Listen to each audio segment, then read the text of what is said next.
A door locked for over 100 years.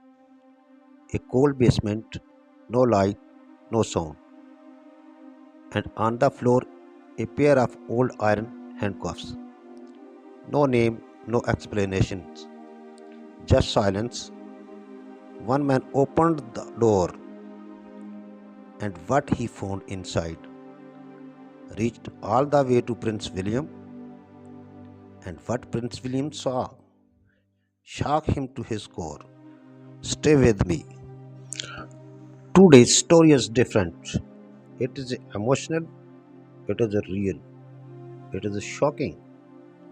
A secret was buried inside Kingston Palace for 150 years, and it only came out because of one unlocked door. If you are new here, please subscribe.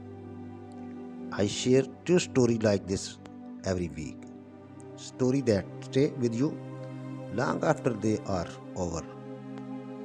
There are places in the world that are never meant to be found. Rooms that hold secrets so heavy, the walls themselves seem to sweat. And when those secrets finally surface, nothing is ever the same again. This is one of those stories. It began on a cold Tuesday morning in November.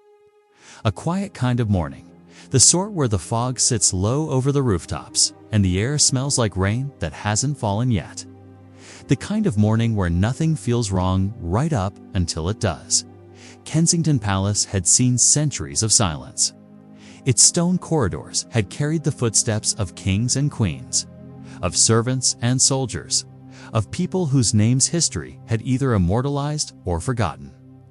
But on that particular Tuesday, it was a maintenance worker named Gerald Foss who walked those corridors. Gerald was 53 years old. He had worked at the palace for 11 years.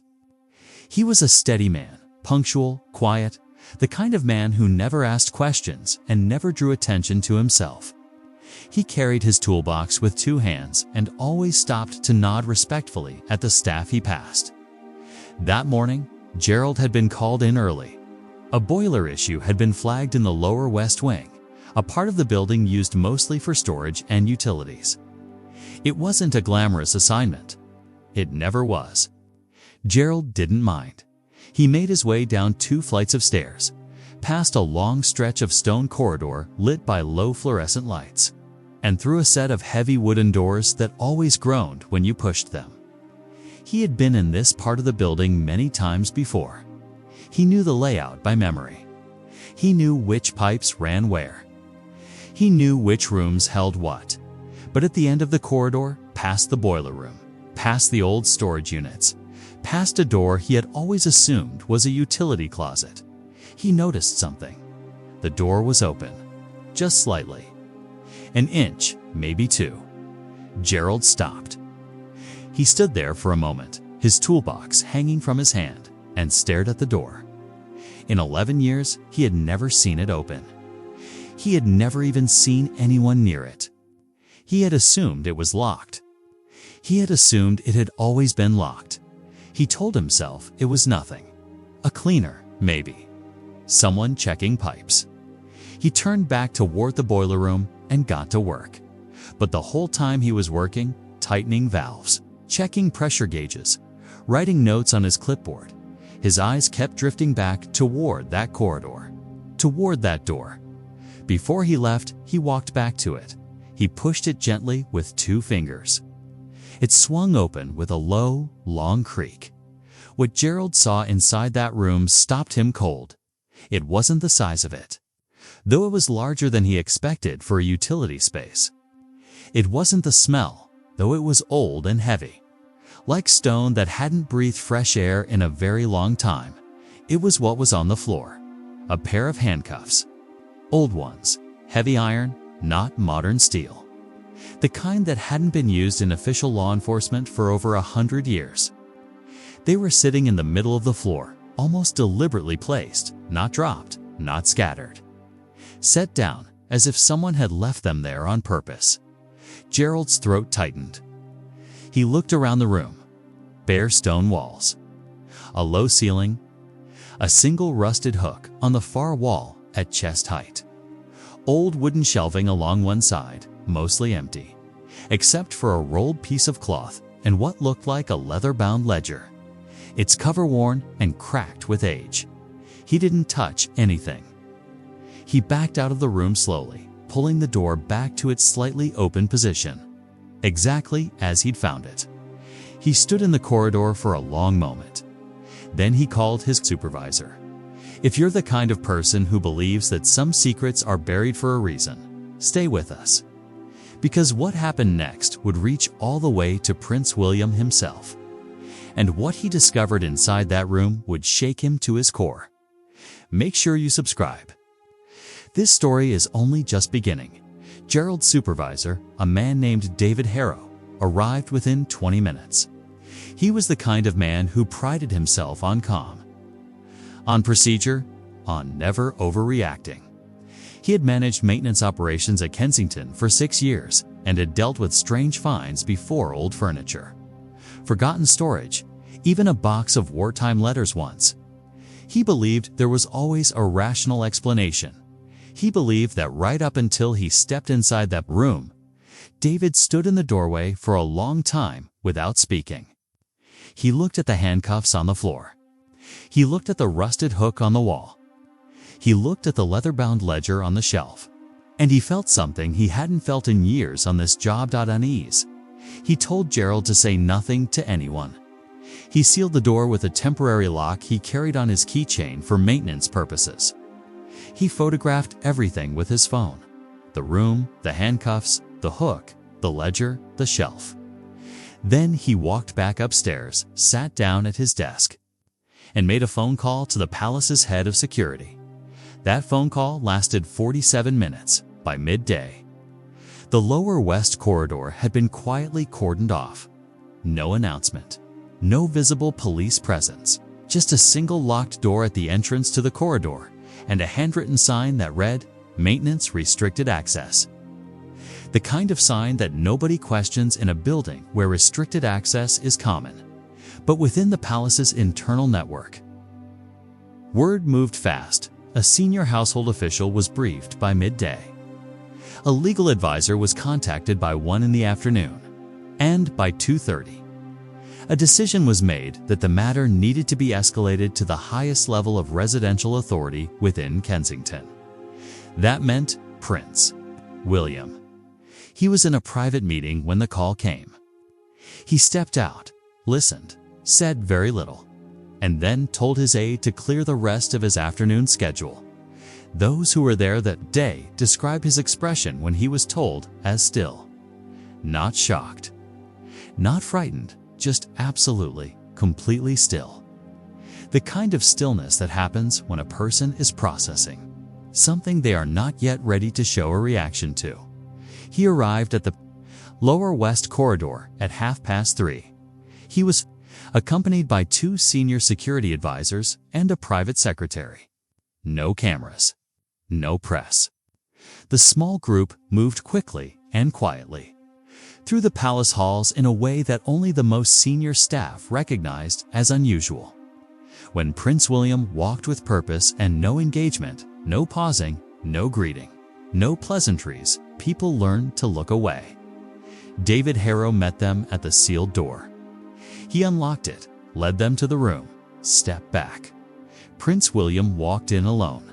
He stood in the middle of the room for several minutes. The others waited in the corridor, speaking to each other in low voices, watching the open door. No one could see his face. No one knew what he was looking at, what he was thinking, what he was feeling.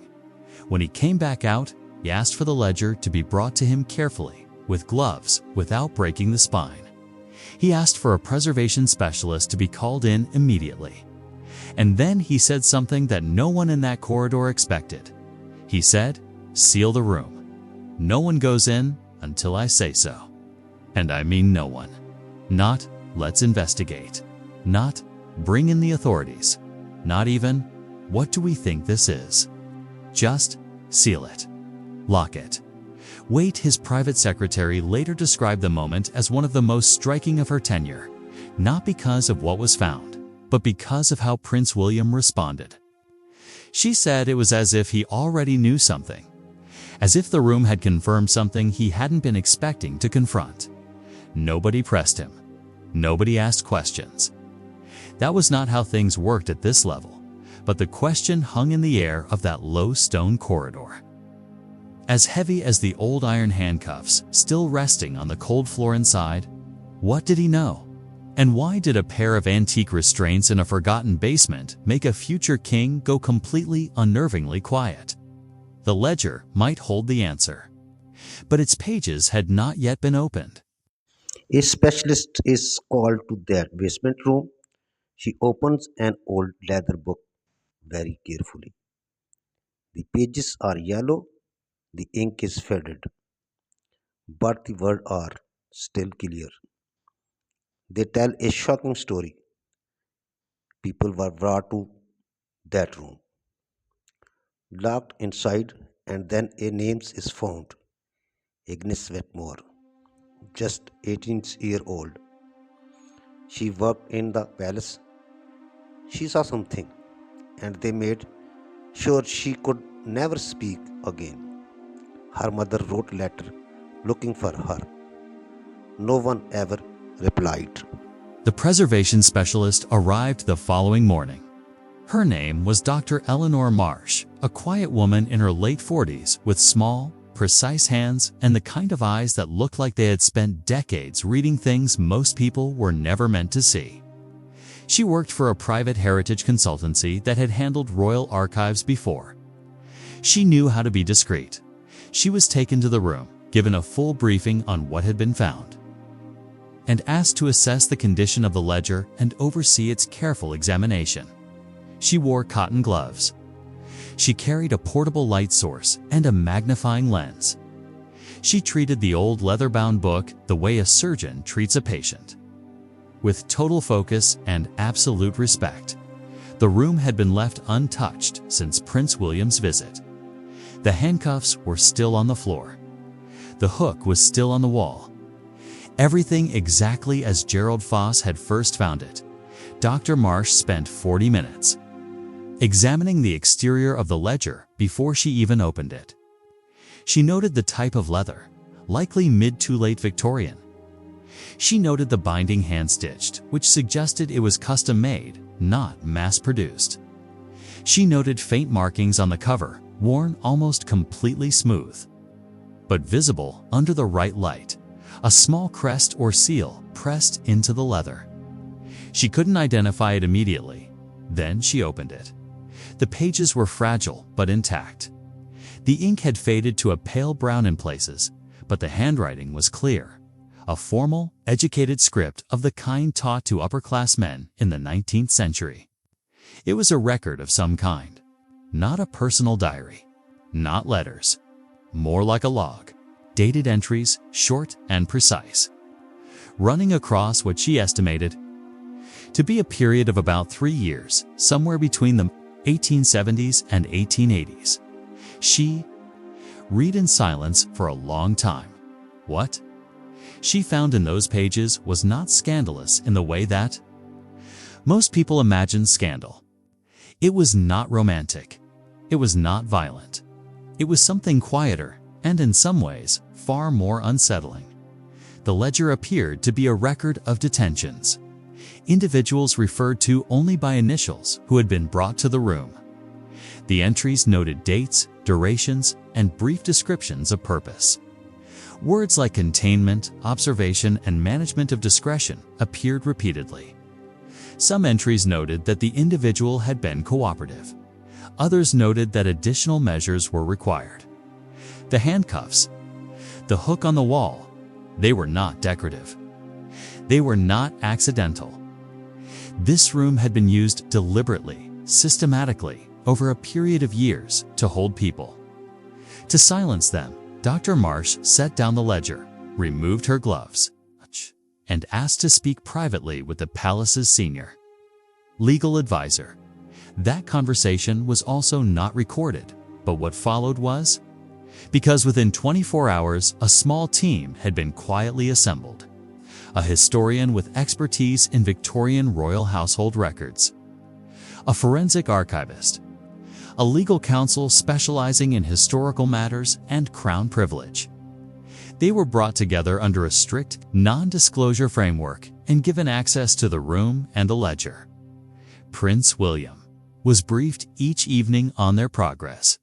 He asked for updates in writing. He asked specific questions about the initials in the ledger, about whether any could be cross-referenced with existing household records from the same era, about the nature of the measures referred to in the more disturbing entries. He was methodical. He was calm. But those who saw him during those days said he carried something different in his posture. Aheavines. On the third day, the historian made a connection. One of the initials in the ledger, appearing 11 times over the course of 2 years, matched a name in an unrelated Victorian household document stored in the palace's own archive. A servant, a young woman. Her name, once identified, appeared in no other official record after a certain date. She had simply stopped existing in the paperwork, as if she had been erased. The room had grown colder as the days passed. Or perhaps it only felt that way, because what this ledger was beginning to suggest, slowly, carefully, with the weight of 150 years behind it, was that something had happened in this palace that had never been meant to surface. And now it had. The question was no longer just what had happened in that room. The question was what Prince William was going to do about it. Her name was Agnes Whitmore. She had been born in 1858 in a small village in Shropshire. She had come to London at the age of 16, as so many young women did in those years, looking for work, looking for a future, trusting that the city would treat her fairly. She had entered the service of Kensington Palace as a housemaid in 1876. When she was 18 years old, the historian found her in a staff ledger from that year, one of dozens of names listed in careful black ink on yellowing paper. Her position, junior household staff, West Wing. Her reference, satisfactory. Her personal description, reliable, quiet, literate. Literate, that detail mattered, because it meant she could read and it meant she could write. And in a world where most servants were expected to be invisible, that was sometimes enough to make a person dangerous. What Agnes had seen or known, or perhaps documented herself, was not immediately clear. But the pattern in the basement ledger told its own story. Her initials appeared for the first time in an entry dated March 1879. The entry was short. It read, "A W brought in for observation. Cooperative, matter discussed. Assurance given." The next entry with her initials was 2 months later. This one read, "A W returned. Claims correspondence sent. Denies further copies. Additional measures applied. Confined 3 days. 3 days. Confined in that basement room. With that hook on the wall, with those iron handcuffs on the floor, the historian sat back in his chair and was quiet for a very long time. The remaining entries followed Agnes over nearly 2 years. The language grew increasingly terse. Non-cooperative. Reassurance failed.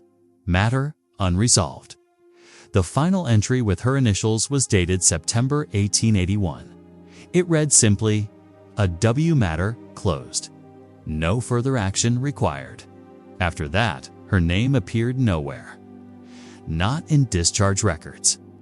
Not in employment references. Not in church registers for London parishes. Not in census records. Not in death certificates, at least. Not under the name Agnes Whitmore. In any record the historian could initially access.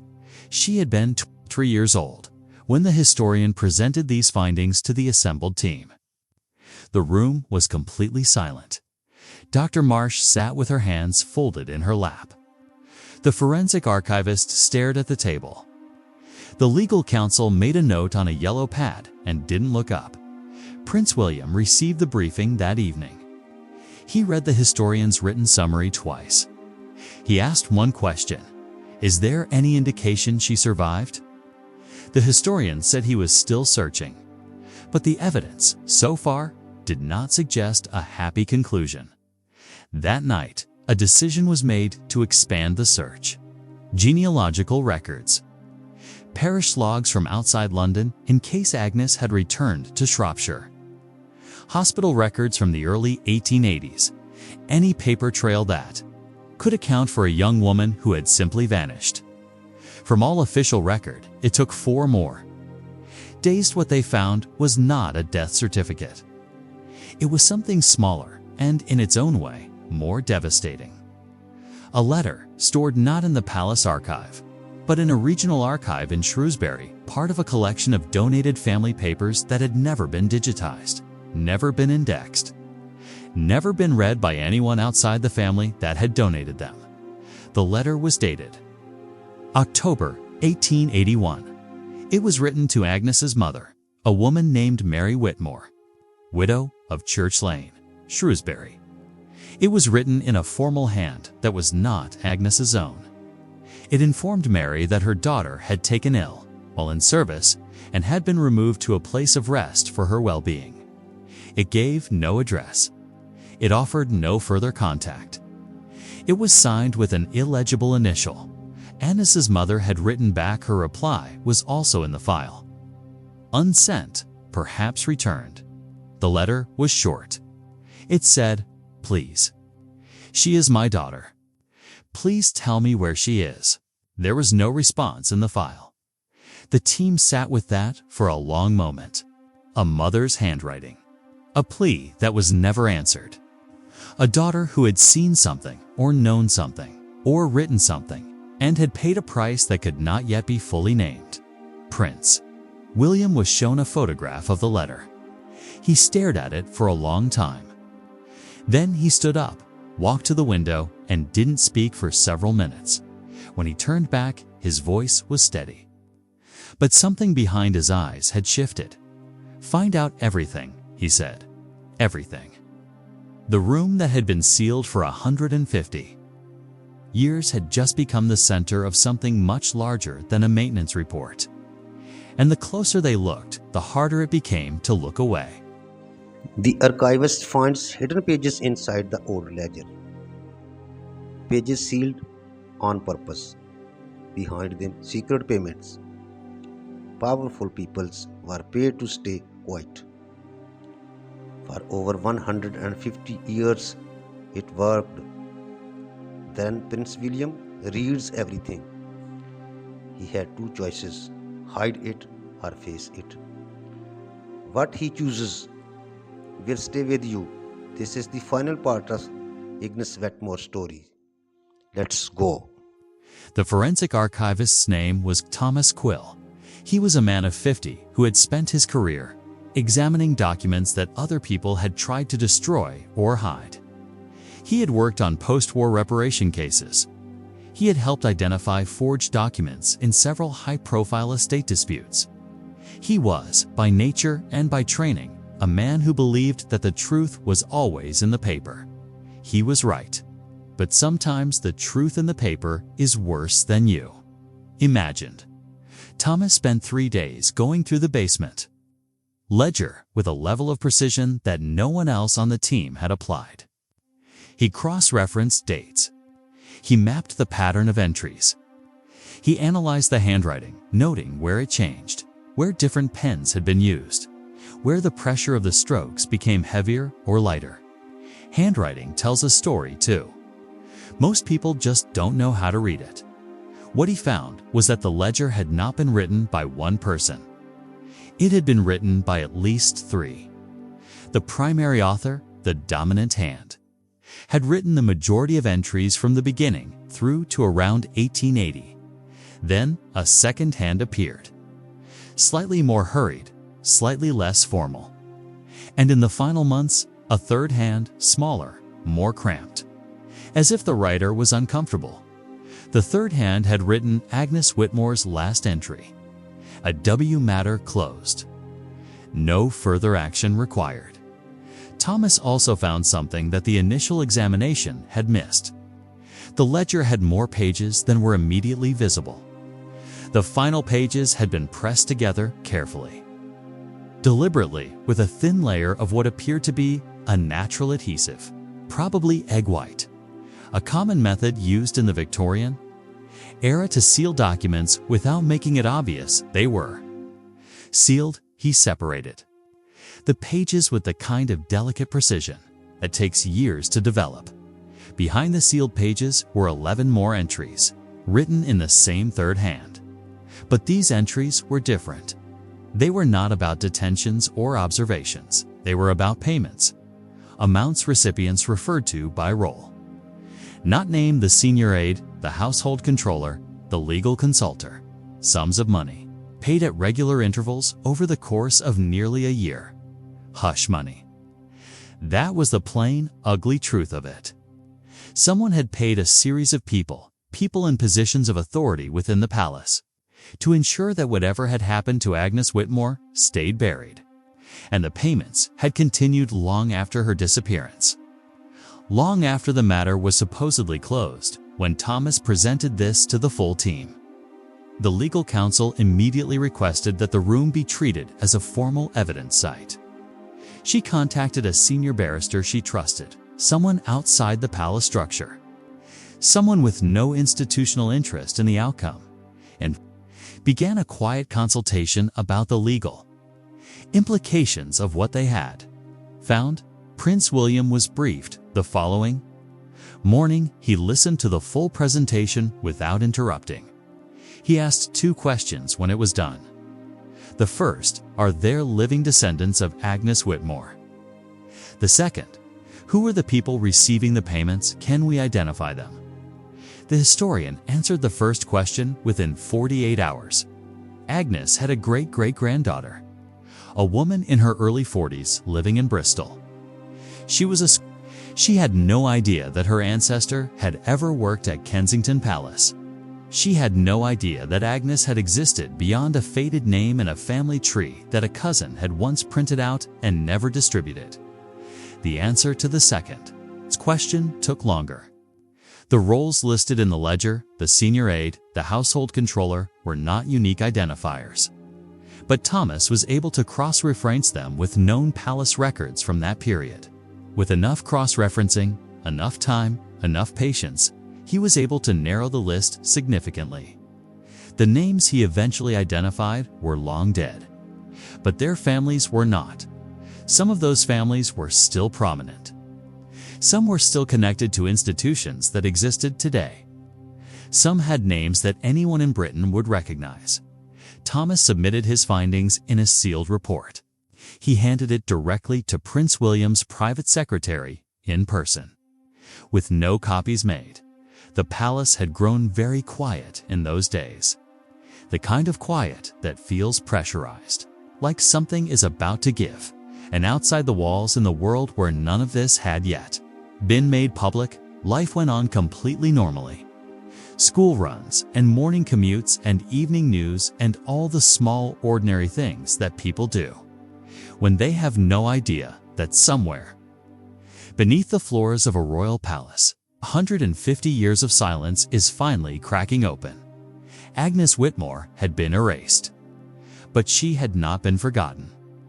Not by the paper, not by the walls, and not, now, by a future king who had read her story and decided that the right thing was not always the easy thing. What he chose to do next would change everything. There is a moment in every hard decision where a person stands at the edge of 2 different futures, where they can feel the weight of both paths, one easier, one harder, and they know, before they even make the choice, which one they will have to live with. Prince William stood at that edge. He had the full picture now.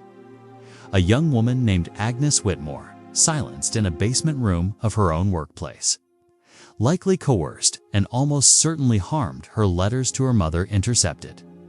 Her story buried beneath a layer of carefully managed payments and sealed ledger pages and institutional silence. A room that had been locked and forgotten for over a century, holding its evidence quietly in the dark. He had living family, Agnes's great-great-granddaughter, a school teacher in Bristol who knew nothing. he had names.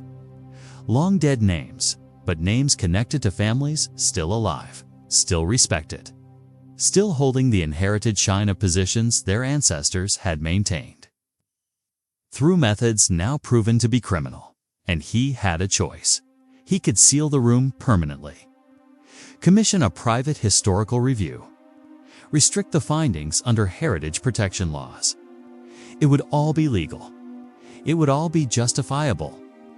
These were events from the 1870s and 1880s. There was no living perpetrator, no criminal prosecution possible, no immediate legal obligation to make any of it public. The ledger could be archived quietly. The room could be locked and forgotten again. It would be easier. For the institution. For certain families. For the narrative, he chose not to do that. What he did was more careful and more human than a public statement. He asked his private secretary to locate Agnes Whitmore's great-great-granddaughter. He asked that she be contacted privately, not through an official channel, not by a lawyer or a representative, but in a way that felt like a human being reaching out to another human being. He wanted her to know what had been found. He wanted her to know that her ancestor's name had been recovered, that she had been real, that what had happened to her had been recognized. The contact was made. The woman whose name has never been made public was reportedly overwhelmed. She had no words initially. She cried. She asked for time to process it. She asked if she could see the ledger. She was brought to the palace, quietly, without press, without ceremony. She was shown the room. She was shown the ledger, the preserved original, handled with gloves, open to the pages that bore her great-great-grandmother's initials. She was shown the letter that had been written to her great-great-grandmother's mother and never answered. She held that letter for a long time. After she left, Prince William made two decisions.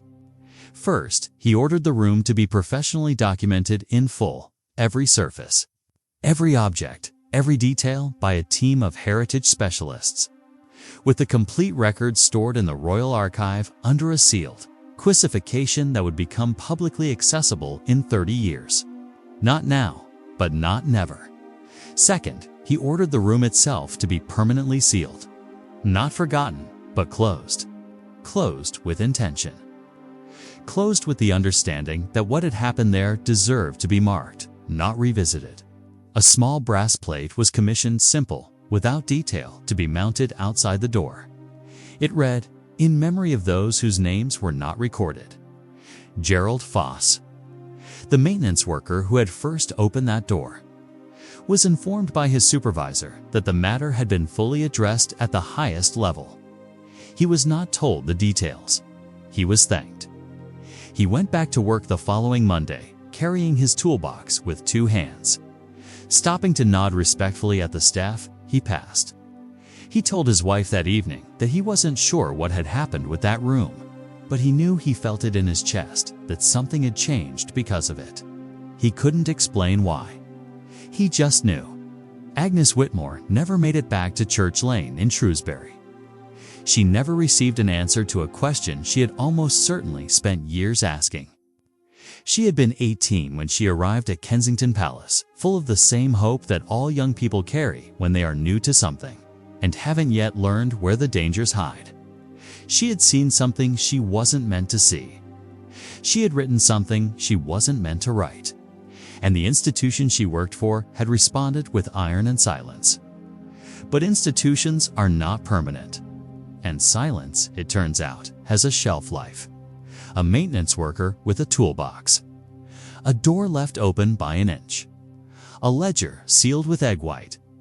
A great-great-granddaughter who didn't know her name. These were the things that undid a century and a half of careful forgetting.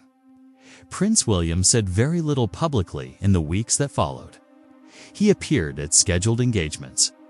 He shook hands and gave speeches and did all the things that are required of a man in his position.